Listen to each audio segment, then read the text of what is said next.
Sono 3 i nuovi comuni della provincia di Agrigento che sono stati dichiarate zone rosse dal presidente della regione Nello Musumeci e sono Comitini, Siculiani e Racalmuto. Fino al prossimo 6 aprile il provvedimento richiesto dai primi cittadini prevede anche la chiusura delle scuole. Ricordiamo che in tale zona è disposto inoltre il divieto di transito e di ingresso e in uscita anche per il raggiungimento delle seconde case. Sentiamo in merito il sindaco di Racalmuto, Vincenzo Maniglia. Cari concittadini, cari concittadine, buon pomeriggio. Ho voluto fare questa diretta streaming nella nostra lista per Racalmuto per informare di quello che sta accadendo nel nostro paese. Voi sapete che negli ultimi giorni c'è stato un aumento di contagi che ha messo un po' in allarme tutta la città e ha messo in seria preoccupazione la situazione sanitaria del nostro paese. I numeri che però io ora ho di certo portano a 28 casi di contagio nel nostro paese.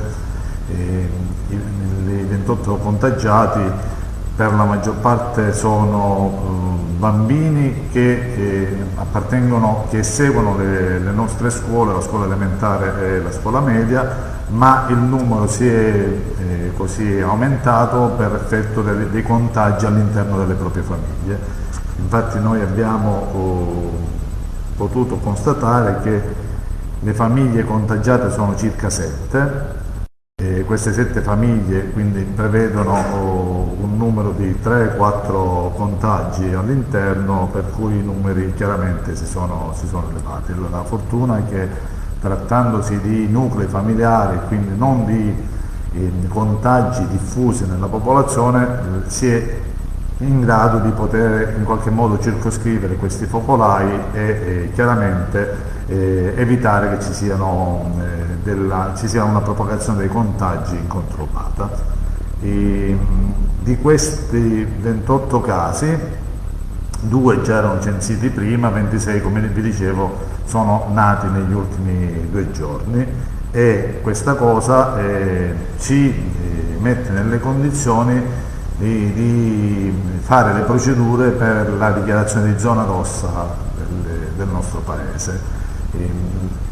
La zona rossa viene dichiarata quando nell'ultima settimana ci sono stati contagi tali da mettere in allarme e, secondo le proporzioni stabilite dal governo, il nostro caso comincia a avere situazioni di zona rossa quando ci sono 20 contagiati in una settimana. Noi ne abbiamo avuto 26, ma la cosa che ancora deve emergere è la verifica di ulteriori altri 7 casi che sono risultati positivi tamponi rapidi, ma che devono essere confermati dai tamponi molecolari.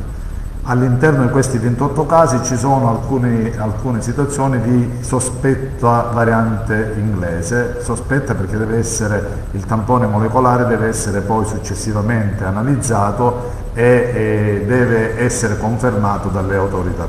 Vorrei che non si creasse quello che invece vedo nei social, cioè di una sorta di accusa dei contagiati come se fossero stati delle persone poco attente o che avessero in qualche modo cercato il virus. Voi sapete che questo virus, il Covid-19, è un virus che si diffonde in maniera veloce, lo si fa per via aerea oppure attraverso delle superfici, ma non è un virus che si va a ricercare. Il virus può colpire chiunque e io vorrei che si evitasse l'accusa o si evitasse di demandare, diciamo, a coloro i quali sono stati contagiati la responsabilità di quello che sta succedendo. Noi dobbiamo convivere, l'ho detto diverse volte, con il virus, almeno fino a quando non saremo tutti quanti vaccinati,